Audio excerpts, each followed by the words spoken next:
Good morning student. आज मैं आप लोगों को पढ़ाने वाली हूँ क्लास 10th हिंदी मीडियम का पहला पाठ, जिसका नाम है मित्रता। आचार्य रामचंद्र शुक्ल का जन्म बस्ती जिले के अगोना नामक गांव में 1884 ईस्वी में हुआ। 4 वर्ष की अवस्था में ये अपने पिता के साथ राठ जिला हमीरपुर चले गए और वहीं इनकी प्रारंभिक शिक्षा हुई। 1892 ईस्वी में इनके पिता की नियुक्ति मिर्जापुर सदर में कानूनगो के पद पर हुई। 1921 ईस्वी में उन्होंने मिशन स्कूल से फाइनल परीक्षा उत्तीर्ण करने के उपरांत प्रयाग के कायस्थ पाठशाला इंटर कॉलेज में नाम लिखाया, किंतु गणित में कमजोर होने के कारण इंटर की परीक्षा नहीं दे सके। बाद में हिंदी शब्द सागर के लिए वैतनिक सहायक के रूप में काशी आ गए। कुछ दिनों तक नागरी प्रचारित सभा पत्रिका का भी संपादन किया। 2 फरवरी 1941 ईस्वी को इनका देहावसान हो गया। इनकी रचनाएं हैं चिंतामणि, विचार विधि, रश्मिमांसा, त्रिवेणी, सूरदास, हिंदी साहित्य का इतिहास आदि। प्रस्तुत मित्रता निबंध शुक्ल जी के प्रसिद्ध निबंध संग्रह चिंतामणि से संकलित है। इस निबंध में अच्छे मित्र के गुण की पहचान तथा मित्रता करने की इच्छा और आवश्यकता आदि का सुंदर विश्लेषणात्मक वर्णन किया गया है। इसके साथ ही कुसंग के दुष्परिणामों का विशद विवेचना किया गया है। आइए आगे हम पढ़ते हैं। ये तो आचार्य रामचंद्र शुक्ल का जीवन परिचय था। आगे हम पढ़ेंगे मित्रता पाठ।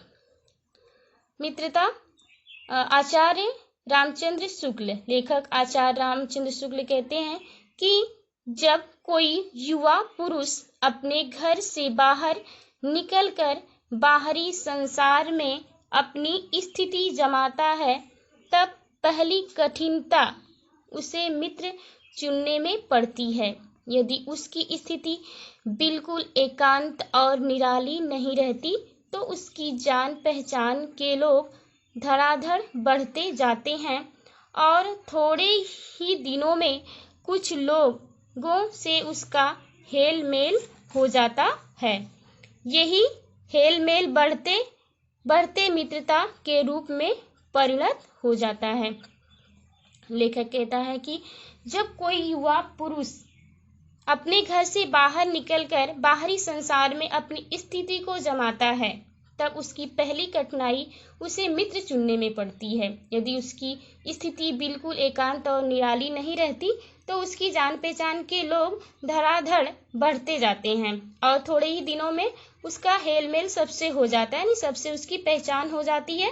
और यही लोगों का हेल मेल जो है मित्रता में परिवर्तित हो जाता है, यानी कि मेलजोल। लोगों से हेल मेल बढ़ाने के बाद वो जो है मित्र के रूप में जो है यही हेल मेल बढ़ते बढ़ते मित्रता के रूप में परिणत हो जाता है। यानी कि जब वह किसी से मिलता जुलता है तो जो है उससे उसकी मित्रता हो जाती है।